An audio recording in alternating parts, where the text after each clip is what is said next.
Question है exactly हम इसे फॉर्मूला के फॉर्म में यूज करें तो ये 10.2 जो एक्सरसाइज है इसके मोस्टली क्वेश्चन इन पांचों फॉर्मूले पे ही सॉल्व होने वाले।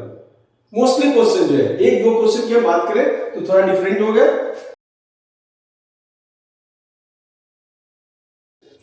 लास्ट लेक्चर में हमने डिस्कस किया था वेक्टर को 2 डायमेंशनल फॉर्म में। आज हम बात करने जा रहे हैं वेक्टर को 3 डायमेंशनल फॉर्म में। 3 डायमेंशनल फॉर्म में एक्स वाई जेड तीनों एक्सिस लिया गया है। तो इस पर जो एक्स एक्सिस है उसे हमने आई कैप से रिप्रेजेंट किया है, वाई को हमने जे कैप से रिप्रेजेंट किया और जेड को हमने के कैप से रिप्रेजेंट किया गया है। तो नाउ कंसीडर पॉइंट ए। अगर हम ए की बात करते हैं तो let coordinate of point A is x, y and z। तो वेक्टर फॉर्म में position vector of A, position vector of A equals to OA vector and this is x I cap plus y j cap plus z k cap। तो position vector of A is OA vector and this is x I cap plus y j cap plus z k cap। x की direction में I cap represent किया गया है, y की direction में j cap represent किया गया और z की डायरेक्शन में k cap को रिप्रेजेंट किया गया है। सिमिलरली अगर हम बात करें किसी दो वेक्टर की तो दो वेक्टर को ज्वाइन करने वाली जो नई वेक्टर होती है उसका आपने पोजीशन वेक्टर के थ्रू निकाला है। तो आज हम फिलहाल जो डिस्कस करने जा रहे हैं इसके कुछ पॉइंट्स पर है। तो पहला पॉइंट जो हम बात करेंगे इसमें कि इस वेक्टर का स्केलर कंपोनेंट क्या है और वेक्टर कंपोनेंट क्या है, जो लास्ट क्लास में भी डिस्कस हुई थी 2 डायमेंशनल ज्योमेट्री फॉर्म में। एक नई पॉइंट यहां पर क्या है कि कोई भी वेक्टर इन तीनों एक्सिस के साथ एंगल बना रहे हैं। जैसे कि हम अभी देख रहे हैं तो अल्फा जो एंगल है, alpha is the angle between x axis and vector OA। Similarly beta angle between y axis and OB vector and gamma angle between z axis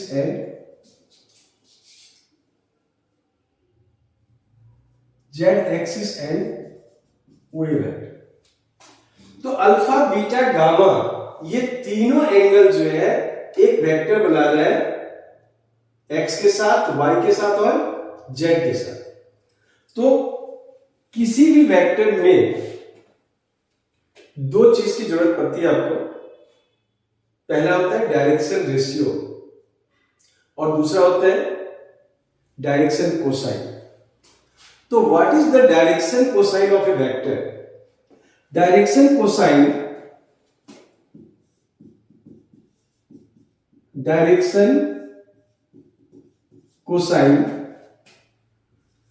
of a vector is represented by L, this is cos alpha। तो देखो ये cos alpha, alpha जो angle vector बना रहा है उस angle का cosine value उसकी डायरेक्शन कोसाइन कहलाती है।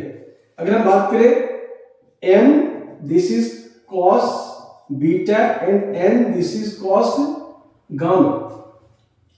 किसी भी वेक्टर के लिए बहुत इंपॉर्टेंट पॉइंट होते हैं cos alpha, cos beta and cos gamma are called the direction cosine of a vector. Then यहां पर एक बहुत इंपॉर्टेंट पॉइंट है कि N square plus M square plus N square equals to 1। कभी भी अगर आप डायरेक्शन कोसाइन फाइंड करोगे आप तो क्या देखोगे कि इन तीनों के स्क्वायर का सम हमेशा इक्वल्स टू 1 होता है। तो ये बता सकते हैं कि आपने कहीं गलत किया है या नहीं किया, या इसके बेस पे हम और भी चीजें फाइंड करते हैं। जैसे अगर हम बात करें एक एग्जांपल के फॉर्म में,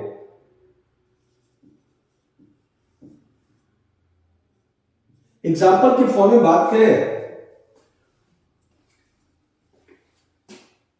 late A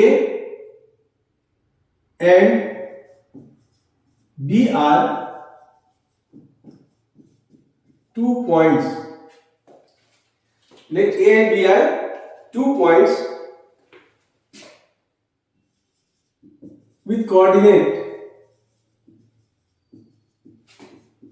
2, 3, 5 and 1, -1, 4 respectively.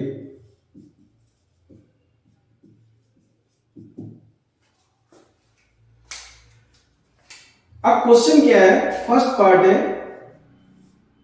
Find vector A B part है find direction ratio of A B, and C part है find direction cosine of A B. ये 3 पार्ट्स आपको सॉल्व करने हैं, पॉइंट्स दे रखे हैं,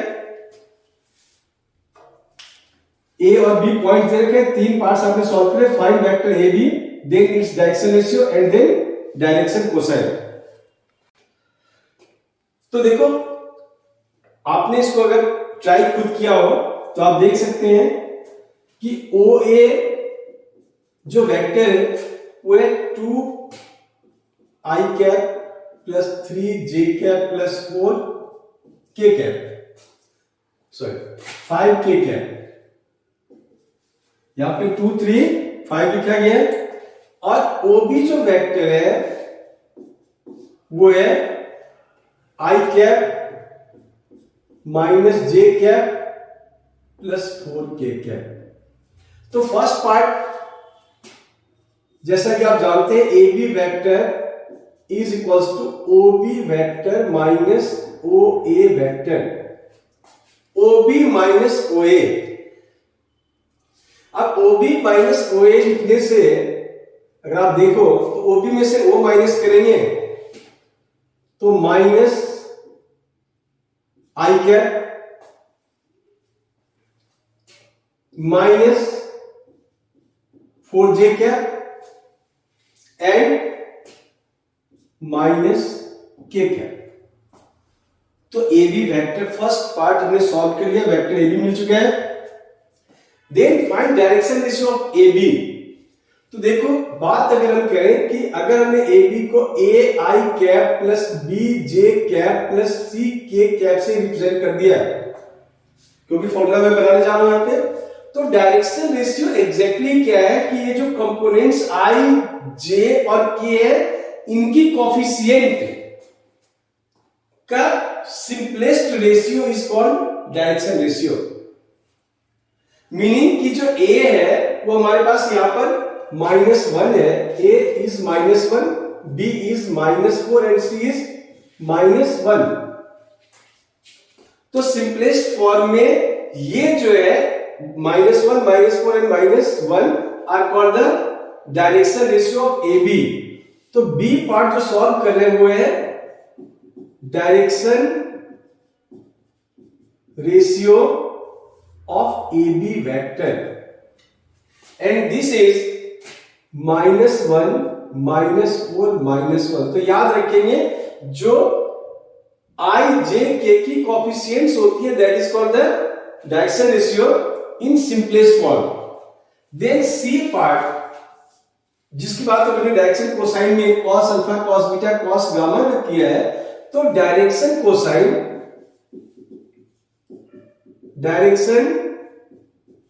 cosine of A B vector is cos alpha and इसका formula है A upon under root A square plus B square plus C square, A upon under root A square plus B square plus C square. A B C already हमने find कर रखे हैं, तो this is -1 upon under root 18, that is -1 upon 3√2. This is the direction cosine of AB, that is cos alpha. Similarly, cos beta की बात करें तो it is B upon under root A square plus B square plus C square, and this is -4 upon under root 18, that is -4 upon 3√2, and last जो है वो है cos gamma. तो ये c upon under root A square plus B square plus C square, and the answer is same -1 upon under root 18, that is -1 upon 3√2। तो इस तरह से कोई भी अगर दो पॉइंट्स आपको मिल जाते हैं तो उस दो पॉइंट से आप किसी भी वेक्टर को फाइंड कर सकते हैं, उसकी डायरेक्शन रेशियो दे सकते हैं और उसका डायरेक्शन कोसाइन भी फाइंड कर सकते हैं।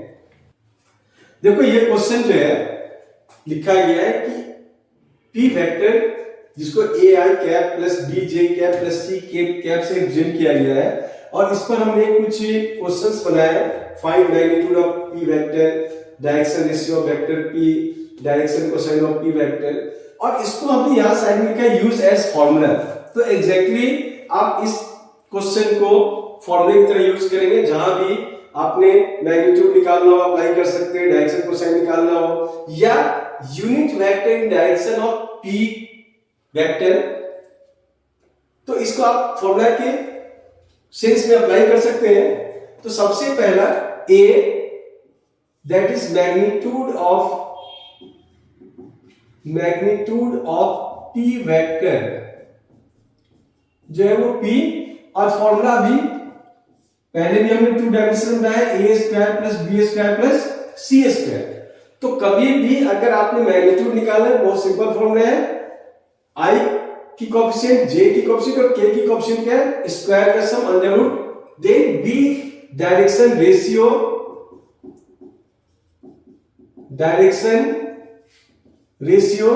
Of P vector is a comma b comma c, and c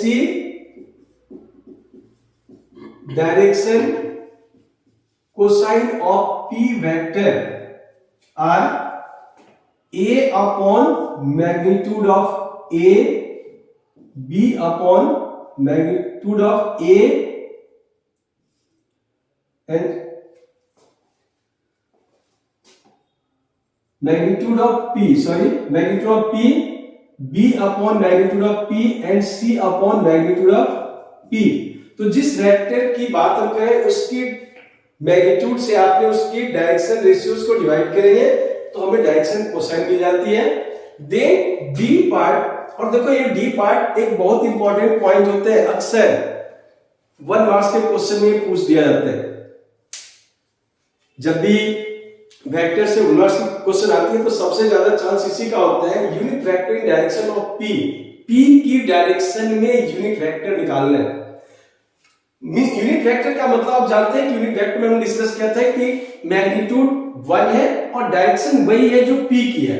suppose हमारे पास ये पी वेक्टर है, this is a P vector, तो ये जो वेक्टर है, this vector is P cap, this vector is P cap, and this is called unit vector.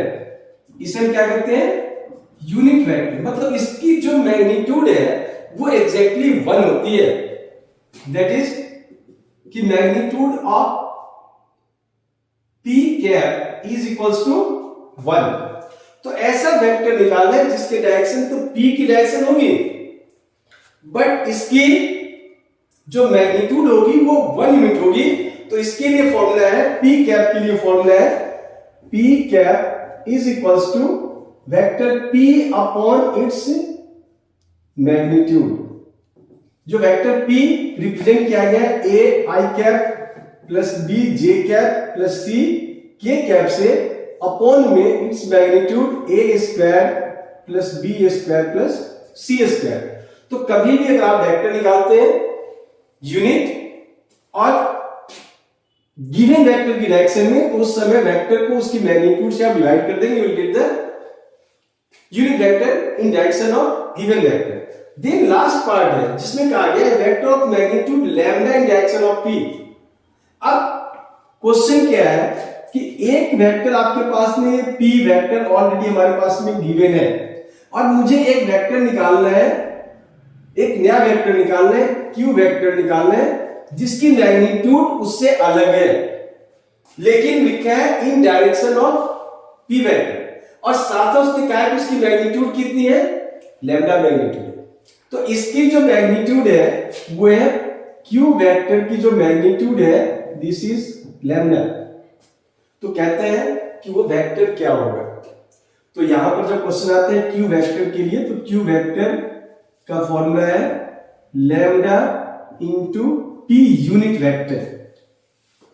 Unit vector magnitude 1 होगी, direction उसी की होगी, इसलिए अगर हम उसकी मैग्नीट्यूड से मल्टीप्लाई कर देते हैं तो हम लिखते हैं lambda into p u cap, that is the unit vector. तो ये lambda a i cap plus b j cap plus c k cap upon under root a square plus b square plus c square. तो देखो ये जो question है exactly हम इसे formula के फॉर्म में यूज करें तो ये 10.2 जो एक्सरसाइज है इसके मोस्टली क्वेश्चन इन पांचों फॉर्मूले पे ही सॉल्व होने वाले। मोस्टली क्वेश्चन जो है, एक दो क्वेश्चन की हम बात करें तो थोड़ा डिफरेंट हो गया, बाकी सारे क्वेश्चंस इसी फॉर्मूले पर बेस्ड हैं। केवल ये चीज देखना है कि उसमें मांगा क्या गया। एक लास्ट पार्ट इसकी मैं बात कर रहा हूं कि एक क्वेश्चन है, बेस्ड क्वेश्चन है, find the vector of magnitude 6 unit in direction of vector 2i - 3j + 7k। जो अभी हमने आइडेंटिटी बनाया था उसी आइडेंटिटी की हम बात करें तो हमारे पास already vector 2i - 3j + 7k given है। तो सॉल्यूशन में let p vector is equals to 2i cap minus 3j cap plus 7k cap. तो सबसे पहले हम मैग्नीट्यूड निकालेंगे, magnitude of p vector that is under root a square plus b square plus c square and this is 2a square plus minus 3a square plus 7 square 4 plus 9 plus 49, 4 plus 9 plus 49, this is under root 62, this is under root 62। तो magnitude of p मिल चुका है हमें। अब हम सबसे पहले p cap निकाल रहे हैं, that is the unit vector in direction of p, unit vector in direction of p, और इसके लिए हमने बनाया था formula p upon magnitude of p, this is 2i cap minus 3j cap plus 4k cap upon under root 62। अब देखो p cap निकल गया है, तो p कैप निकल गया। अब जो वेक्टर आपने निकालना है उसकी मैग्नीट्यूड है 6 यूनिट। तो अब हम let q vector is equals to 6 into p cap magnitude. पिछले हमने एग्जांपल में लैम्डा यूज किया था, यहां पर हमने इसको 6 के फॉर्म में किया, तो 6 इंटू p कैप और this is 6 into 2i cap minus 3j cap plus 4k cap upon under root 62।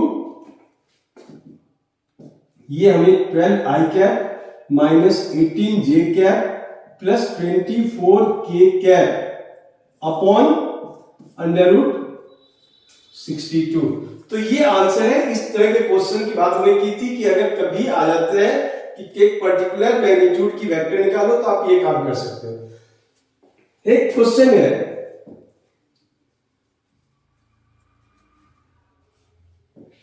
If a vector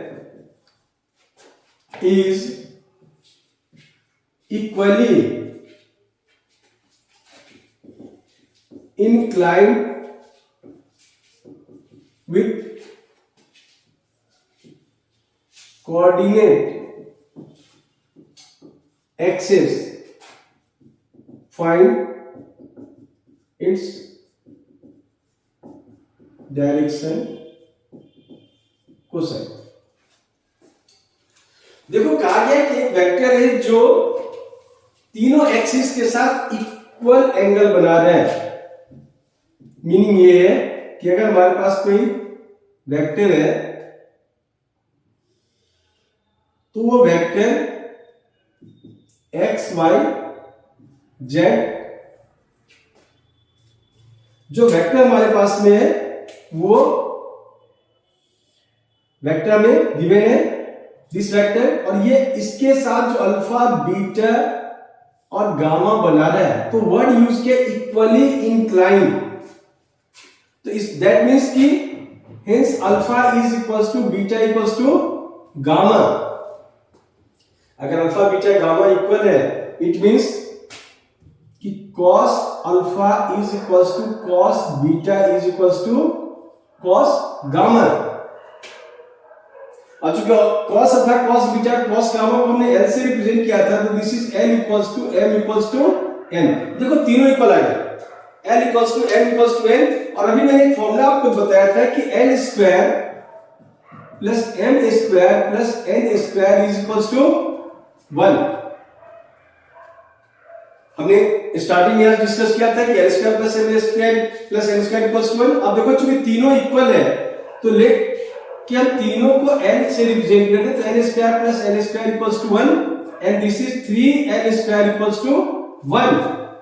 तो l की वैल्यू क्या होगी, l equals to plus minus 1 upon root 3। तो this is the direction cosine of the vector which is equally inclined to all axes. Next class में इस topic पे कुछ और भी क्वेश्चंस डिस्कस करेंगे।